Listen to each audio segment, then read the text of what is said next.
रविवार को झोलंडीहा गांव में आसपास के ग्रामीणों की बैठक हुई।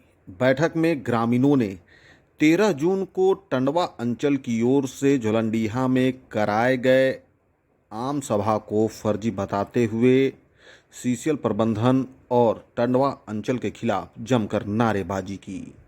ग्रामीणों ने कहा कि सीसीएल प्रबंधन और टंडवा अंचल की ओर से 13 तारीख को ग्राम सभा का तारीख रखा गया था, जिसके विरोध में ग्रामीणों ने पहले ही टंडवा अंचल को पत्र प्रेषित कर कहा था कि इस ग्राम सभा में झोलंडीहा और आसपास के ग्रामीण शामिल नहीं होंगे।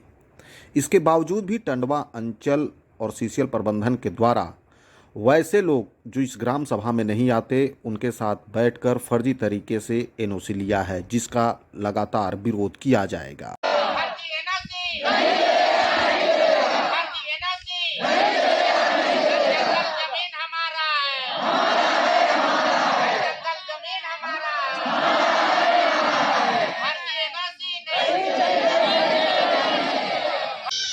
जो ग्राम झुलुंडिया में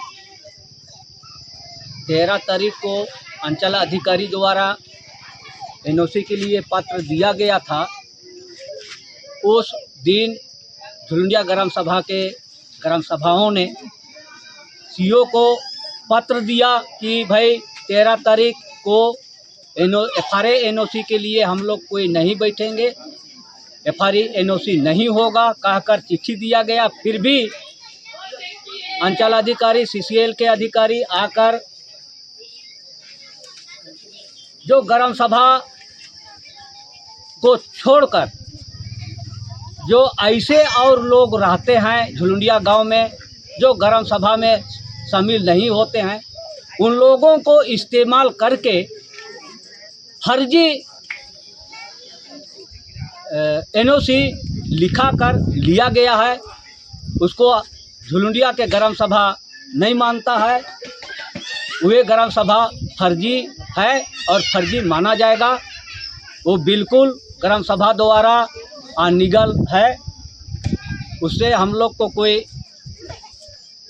लेना देना नहीं है। हम लोग अध्यक्ष, सचिव और जो सदस्य झुलुंडिया ग्राम सभा के हैं कोई सिग्नेचर नहीं किए हैं और ना उस बैठक में हम लोग रहे और ना उपस्थित हुए। हम लोग देखे भी नहीं क्या लिखा नहीं लिखा और हम लोग किसी तरह का कोई हिस्सा भी नहीं लिए, उसमें उपस्थित थे ही नहीं। क्या किया नहीं किया ये बिल्कुल फर्जी है, इसको फर्जी हम लोग मानते हैं और इस फर्जी एनओसी को विरोध करते हुए हम लोग अभी क्या तरीका है 15/6/2025 को जो उपस्थित यहाँ हुए हैं वे फर्जी एनओसी को विरोध लेकर हम लोग आज यहाँ एकत्रित हुए हैं और उसको क्या करते हैं, बहिष्कार करते हैं। धन्यवाद। 13 तारीख 6 महीना 2025 को ग्राम झुलंडिया में फर्जी तरीके से अंचल कार्यालय से अधिकारी आए और सीसीएल से भी कुछ अधिकारी लोग आए और दूसरे गांव के लोगों को इस्तेमाल करके और झुलंडिया के मूल निवासी मूल रैयत को बिना पूछे बिना जाने उन लोगों को इस्तेमाल किए और फर्जी तरीके से एनओसी को पास कराए। और ऐसा इसलिए झुलंडिया निवासी निराश है, हताश है इस बातों को लेकर के, क्योंकि झुलंडिया का वन समिति का ना ही उसमें सदस्य थे और ना ही अध्यक्ष और सचिव उसमें उस सभा में शामिल हुए। बिना अध्यक्ष और बिना सचिव का ही वो एनओसी पास किया गया।